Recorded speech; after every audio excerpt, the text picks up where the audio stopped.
All right, ready to dive deep. Today, it's all about fathers Yeah, specifically paternal function. and how it all ties into, well, antisocial behavior in teenagers. Big topic. And we've got some fascinating research to dig into. Including this academic paper all the way from a Brazilian university. Talk about an international perspective, right? Absolutely.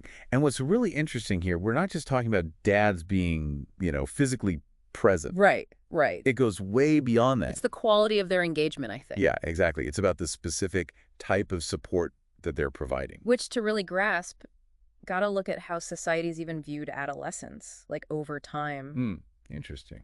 Did you know before the 12th century, teenagers, they weren't even depicted in art. Really? They were basically just short adults. Huh.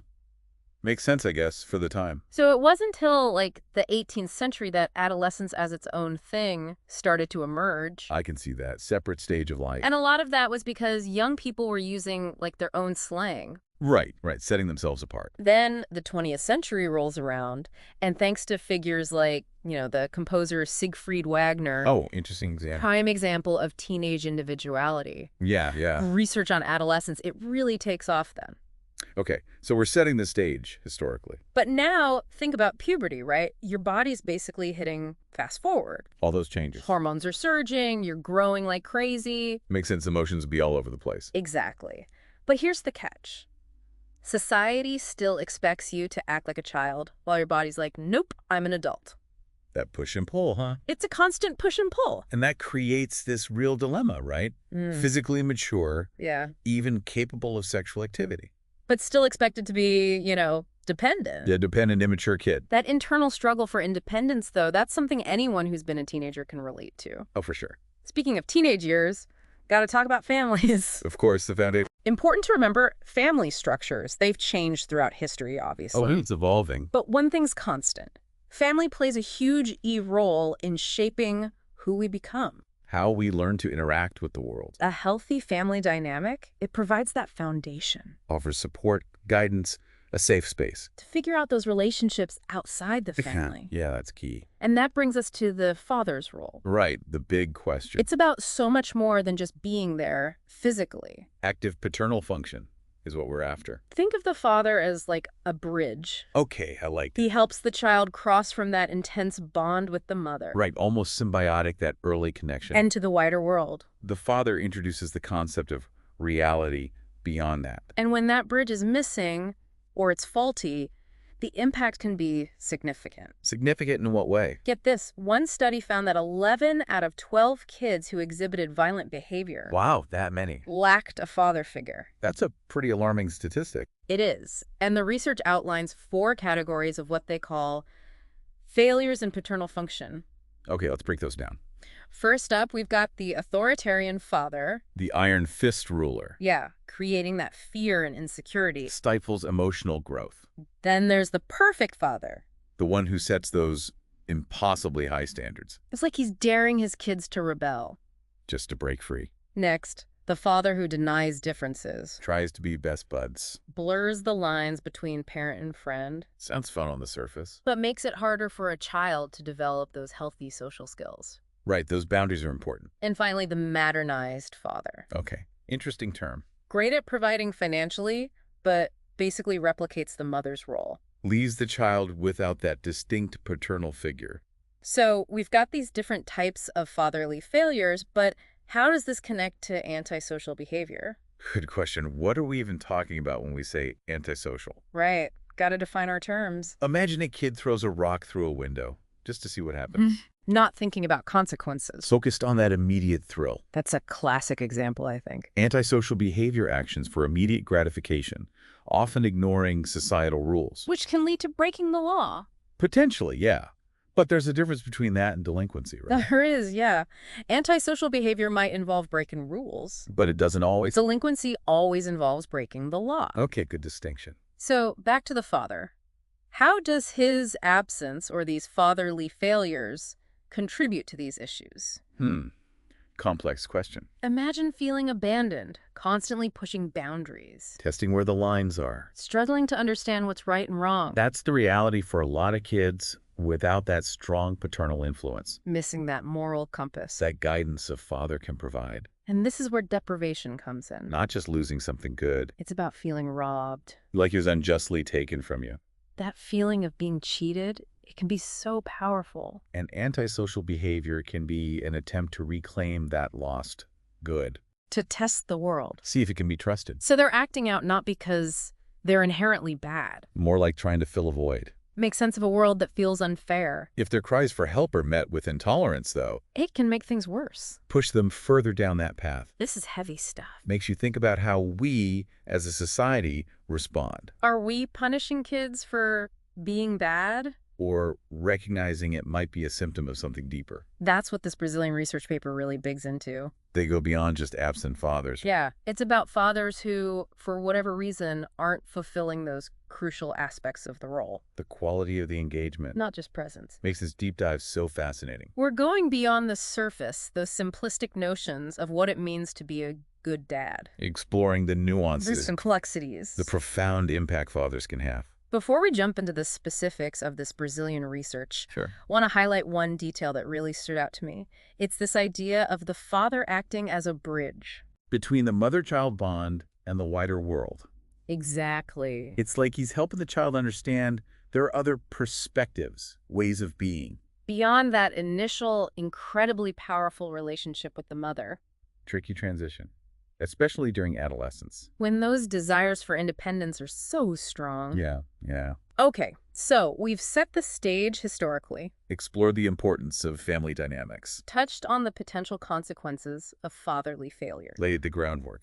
Now let's dive into this Brazilian research paper. See how it all connects. See how their findings align with what we've discussed. I'm ready. They really zoom in on paternal function. And it's linked to antisocial behavior. Even break down those different types of fatherly failures. Some strong language in there describing the impact. Feelings of abandonment, constantly testing limits. Trouble internalizing those moral values. It makes you wonder, how can we better equip fathers to fulfill this role? Especially in a world where family structures are so diverse. That's a whole other deep dive. Maybe something. But for now, let's stick with this paper. See what they have to say. I'm particularly intrigued by their discussion of conduct disorder. Okay, have you heard of that? I have, but refresh my memory. It's a serious mental health condition marked by this pattern of aggressive, destructive behavior. Goes beyond typical teenage rebellion. We're talking bullying, fighting, cruelty to animals, even things like theft and arson. So how do they connect this back to the father? They suggest that a lack of consistent discipline, emotional support, and positive role modeling From the father. can create a breeding ground for this. It's like they're missing that crucial piece of the puzzle when it comes to developing those social and emotional skills, Without it, they struggle to understand societal rules. leading to those extreme behaviors. Exactly. Okay, so we've got this potential link between paternal function and conduct disorder. But what about other factors? Surely it can't all be blamed on the dad. Of course not. The researchers acknowledge things like genetics, temperament, overall family environment. Multiple factors at play. But they emphasize that the father's role is significant, shouldn't be overlooked. Can't ignore it. It's like a recipe with multiple ingredients. I like that analogy. The father's influence might be one ingredient, but it's interacting with all these other elements. We need a nuanced understanding of these issues. Be careful about jumping to conclusions. Or pointing fingers. We've covered a lot today, The history of adolescence, family dynamics, paternal function, and it's linked to antisocial behavior, including conduct disorder. highlighted the need for nuance. Recognizing multiple factors, avoiding oversimplification. Right, that's key. Before we move on to the next part of our deep dive, Where we explore how these concepts play out in families. I want to pause for a moment, let everything sink in. Take a moment, listeners, to reflect. What resonates with you? What questions are bubbling up? Think about it. We'll be back soon to delve into those fascinating case studies. Explore how these insights apply to different family dynamics. Stay tuned. We'll be right back. You know, it's fascinating how for so long the mother's role was seen as like the primary one. Especially in those early years. Yeah, but as we're seeing, overlooking the father's influence can have a real ripple effect. This makes me think, how does this Brazilian research paper approach the dynamics between mothers and fathers? They do, and it's actually a key point. Okay, good. They emphasize that healthy paternal function Yeah. actually relies on the mother recognizing and supporting the father's unique role. Interesting. If she's constantly undermining him or excluding him from parenting decisions, Yeah. it can really hinder his ability to connect with the child. It sounds like a delicate dance. It is. The mother needs to step back, allow space for the father. But also encourage him. Yeah, validate his involvement. Precisely. It takes a certain level of trust and respect between those parents. Of course, the father also needs to be willing to step up. Right. Actively engaged. Even if it feels a little awkward or uncomfortable at first. It's like learning a new dance together, finding their rhythm. And speaking of different rhythms, this paper brings up another point. Fathers having a distinct parenting style. One that's different from the mother's. Okay, I like that. Think of it like this. Kids benefit from being exposed to different perspectives, different ways of interacting with the world. Right, like different tools. The father might bring a more playful or adventurous energy to parenting. While the mother might be more nurturing, emotionally attuned, It's about balance, providing that well-rounded upbringing. helping children develop their own personalities and coping mechanisms. Okay, yeah, that makes sense. Imagine a child's development like building a toolkit. Okay. The father contributes some tools, the mother contributes others. And the child ends up with a wider array to draw upon as they navigate life's challenges. Exactly. This is making me rethink this whole concept of paternal function. In what way? It's not just about being a disciplinarian or a breadwinner. Right. It's more nuanced. It's about offering that specific type of emotional support and connection. That complements the mother's role. And it's crucial to remember that paternal function is influenced by culture, right? Absolutely. What's considered healthy and effective fathering in one culture might look totally different in another. We need to be sensitive to those differences. Not impose our values on other families. It's about recognizing there's no one-size-fits-all approach to parenting. Right. What matters is creating that loving, supportive environment. Where children feel safe, secure, and valued. Exactly. Going back to these fatherly failures, I'm curious, are they always so clear-cut? I feel like there could be some overlap between those categories. Those lines can blur. Like the authoritarian father. Right. He might also fit the perfect father mold. Because he sets those sky-high expectations, demands obedience. And a father who denies differences, trying to be the cool dad, Yeah, I see what you mean. could also be modernized in a sense. Overemphasizes emotional support, neglects setting boundaries. The categories aren't meant to box anyone in. More like guideposts. To help us understand different ways a father might fall short. Of fulfilling those crucial paternal functions. It's not about labeling dads. Or making them feel inadequate. It's about shining a light on potential patterns, identifying areas for growth. This is all about understanding, not judgment or blame. Every father's different, every family's unique. No magic formula. It makes me think about how societal changes are impacting this. How so?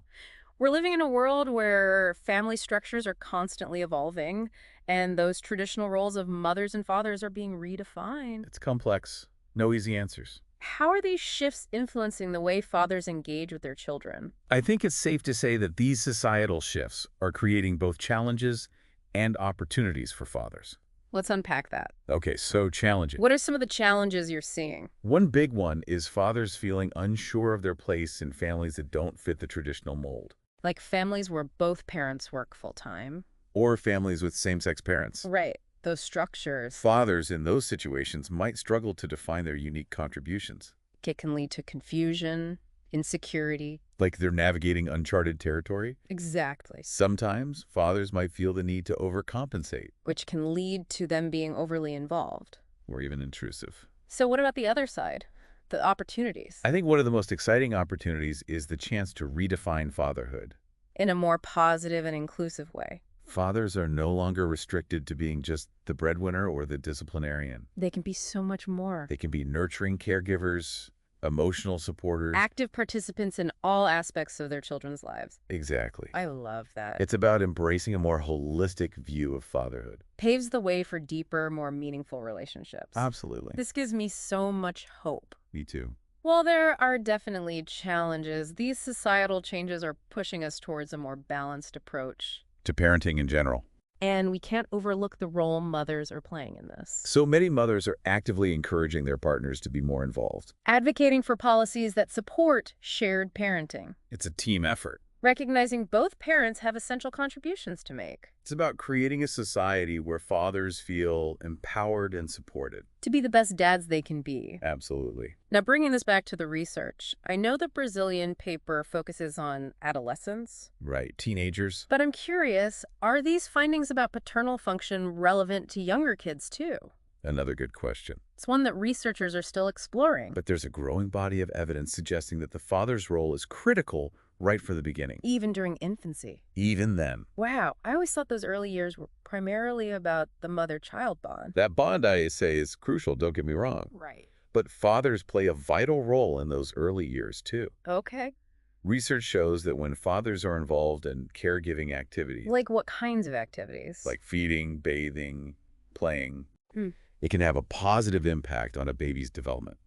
Cognitive, social, emotional. I had no idea it started so early. It's fascinating, right? Makes sense, though. Infants are like little sponges absorbing everything Learning about relationships, trust, security. from day one. So even small gestures of love and attention from the father can have a lasting impact. Those early interactions build the foundation for a strong and healthy father-child relationship One that can continue to flourish. throughout childhood and adolescence, This highlights the importance of fathers being involved right from the start. not waiting until a certain age or milestone. It's about being present and engaged from day one. Exactly. Fatherhood is a journey, not a destination, Constant process of learning, growing, adapting. to your child's ever-changing needs, It's about embracing the adventure, the ups and downs. finding those moments of joy. Now, before we move on, I want to circle back to that concept of deprivation. Okay. You mentioned how it goes beyond just losing something good and essential, Right, it's about feeling robbed. like something was unjustly taken away. That really resonated with me. It's such a deep sense of betrayal, injustice. Incredibly painful for a child. And what's heartbreaking is that children who experience this often blame themselves. That's tough. They might think, I wasn't good enough or I did something wrong. It breaks my heart to think of a child carrying that burden. Those negative beliefs can fuel all sorts of unhealthy behaviors. It's vital for us as adults to recognize and address this feeling. We need to reassure these children, validate their feelings, Helps them understand that it's not their fault, shower them with unconditional love, create a safe space. where they feel comfortable expressing those complex emotions, This understanding of deprivation can help us better support children, who are dealing with those fatherly failures, approaching them with empathy and understanding. recognizing that their behaviors might be communicating their pain, their unmet needs. And remember, deprivation isn't limited to father absence. It can happen anytime a child experiences a significant loss or disruption in their caregiving environment. Divorce, death, deployment. Any circumstance that separates them from a primary caregiver. It's crucial to be aware of these potential sources of deprivation. Provide support and intervention when needed. Well, I think we've covered a tremendous amount in this part of our deep dive. Dynamics between mothers and fathers. Impact of societal changes. Importance of early father involvement. Profound impact of deprivation. Emphasize the need for compassion, understanding, and support. When addressing these complex issues. Absolutely. Now, for the final part of our deep dive, Okay. let's move from theory to practice. I agree. I'm ready to hear some real-life examples. How paternal function, or the lack thereof, actually plays out. Bring on the case studies. Let's dive in. Welcome back, listeners. It's been quite the journey, exploring paternal function and how it impacts kids. We've covered a lot, haven't we? From the history of fatherhood to the challenges facing dads today. Even those real-life examples, those were powerful. Or brought the concepts to life. But now, gotta talk solutions. Yeah, what can we actually do? We've identified the issues, but how do we empower dads? Give them the tools they need to thrive in their role. That's the big question. One of the most impactful things, I think, is education. Okay, what do you mean? Easy access to information about child development, parenting skills, So dads know what to expect. the specific joys and struggles that come with being a dad, Knowledge is power, right?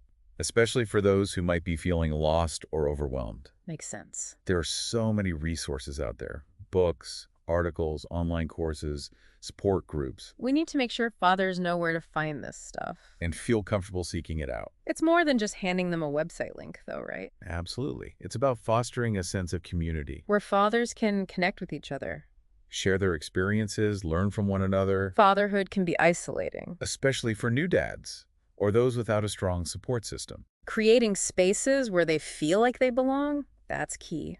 There's something powerful about knowing you're not alone in this. Connecting with other dads, going through similar things. Camaraderie, shared wisdom. And support doesn't just have to come from other fathers, right? We all have a role to play, It takes a village, as they say. right? But how can we as a society contribute? Right, what can we do? Starts with challenging those outdated stereotypes. About fathers being less capable or nurturing. We got to dismantle those harmful gender norms. They limit everyone, men and women. Exactly. We need to advocate for workplaces and policies that support involved fathers. Like what kinds of things? Paternity leave, flexible work schedules, affordable childcare. Those structural supports are crucial. Not enough to just encourage fathers to be involved. We have to make it realistically possible for them. To prioritize both work and the family. It's about making it easier, not harder, for dads to be present. And it goes beyond just policies. Okay, what else? It's about creating a culture that genuinely celebrates involved fathers. I love that. A culture shift. Let's recognize that being a great dad is just as important as being a successful worker. Recognizing and praising dads for their contributions. Letting them know their love and care are seen and appreciated.